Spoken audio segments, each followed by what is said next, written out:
Di situ tidak ada keterangan bahwasanya itu tanggapan orang. Ini adalah catatan Lukas, di mana Lukas ini adalah asisten seperjuangan daripada Paulus itu sendiri. Beliau yang menuliskan pada waktu itu dalam jemaat di Antioquia. Ada beberapa nabi. Ini bukan tanggapan siapa-siapa. Pada suatu hari ketika mereka beribadah kepada Tuhan dan berpuasa, berkatalah Roh Suci, khususkanlah Barnabas dan Saulus bagiku untuk tugas yang telah kutentukan bagi mereka. Ini bukan perkataan Yesus.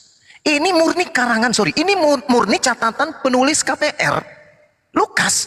Ini Lukas dengan gagah beraninya mengatakan, pada waktu itu, suatu hari ketika mereka beribadah kepada Tuhan dan berpuasa, berkatalah Roh Kudus kepada mereka, khususkanlah Barnabas dan Saulus. Ini Lukas ini kalau bukan nabi, bisa melihat malaikat. Ini apa dia ini?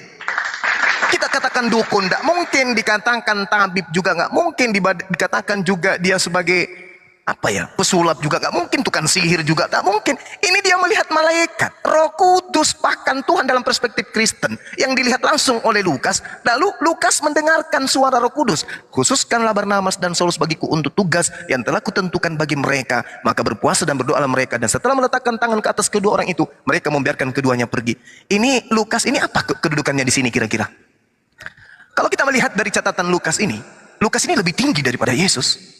Yesus mengatakan apa? Yohanes 12:49. Aku tidak berkata-kata dari diriku sendiri. Apa yang aku katakan adalah apa yang diperintahkan oleh Tuhanku, oleh Bapakku, untuk aku katakan dan aku sampaikan. Yesus sangat berhati-hati. Dia tidak berani mengurangi, dia tidak berani menambah firman Tuhan yang datang kepadanya. Tapi kalau saya tanya, Lukas ini apa sih dia ini? Bapak mengatakan dia bukan nabi. Apakah dia ini penjual obat?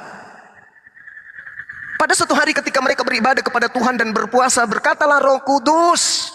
Ini Lukas hebat kali, kok bisa sampai setinggi itu ilmunya? Kalau dia bukan nabi, lalu apa dia ini? Kalau dia utusan, murni utusan, maka yang disampaikan 100% adalah ucapan Yesus. Itu baru utusan. Ini dia nulis sendiri, mencatat sendiri, tanpa legitimasi dari Yesus. Ini bukan sabda Yesus, dia nulis sendiri. Ini adalah karya ilmiah dia sendiri. Ini apa ini? Lukas menulis kayak begini, firman Tuhan. Kalau dia firman Tuhan, berarti dia nabi. Kalau dia ini adalah ucapan dia sendiri, berarti dia adalah nabi. Berarti ini sabda Lukas, bersabdalah Lukas, kan gitu. Berarti dia nabi. Tapi kalau ini ucapan Yesus, kapan Yesus mengucapkan kata-kata ini? Gak pernah. Ya. Inilah yang dikatakan ulangan, Pak. Ya, silakan. Ya, bisa saya tanggapi?